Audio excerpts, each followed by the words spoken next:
আপনার হাতের মোবাইল ফোনটি দিয়ে কিভাবে একটা পিএনজি ফটো ক্রিয়েট করবেন সেই প্রসেসটাই দেখানো হবে। ভিডিওটি স্কিপ না করে পুরো ভিডিওটি দেখলে আপনিও আপনার হাতে থাকা স্মার্টফোনটি দিয়ে পিএনজি ফটো ক্রিয়েট করতে পারবেন। চলুন সময় নষ্ট না করে ভিডিওটি শুরু করা যাক। আমি প্রথমে চলে আসলাম গুগল প্লে স্টোরে। গুগল প্লে স্টোরে আসার পরে আমি সার্চ বক্সে টাইপ করলাম ব্যাকগ্রাউন্ড ইরেজার, এটা লিখে আমি এন্টার করলাম অ্যান্ড ব্যাকগ্রাউন্ড ইরেজার নামে একটা অ্যাপ্লিকেশন চলে আসলো। লোগোটা আপনারা দেখে নেন। এই অ্যাপ্লিকেশনটা আমাকে ইনস্টল করতে হবে। সো লোগোটা দেখে নেন অ্যান্ড আমার এটা আগে থেকে ইনস্টল করা আছে। আমি ওপেনে ট্যাপ করলাম। ওপেনে ট্যাপ করার পর এইরকম একটি ইন্টারফেস শো করবে। নিচে দেখতে পাবেন যে অরিজিনাল অ্যালবাম নামে একটা অপশন রয়েছে, এখানে টাচ করলাম। এখানে টাচ করার পরে আমার গ্যালারিতে নিয়ে যাবে।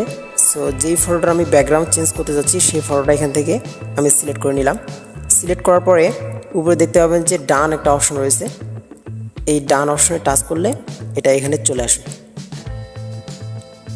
সো এখন নিচে দেখতে পাবেন যে ম্যাজিক নামে একটা অপশন রয়েছে, এই ম্যাজিক অপশনে টাচ করতে হবে।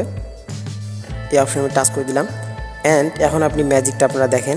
সো এইভাবে এটা হাত দিয়ে ধরে এইভাবে টাচ করলে আপনি এটার ব্যাকগ্রাউন্ডটা চেঞ্জ করতে পারবেন অ্যান্ড ফটোটার উপরে কিন্তু অ্যাপ্লাই করা যাবে না, এর সাইডে সুন্দরভাবে এটা চেঞ্জ করে দিতে পারেন আপনারা।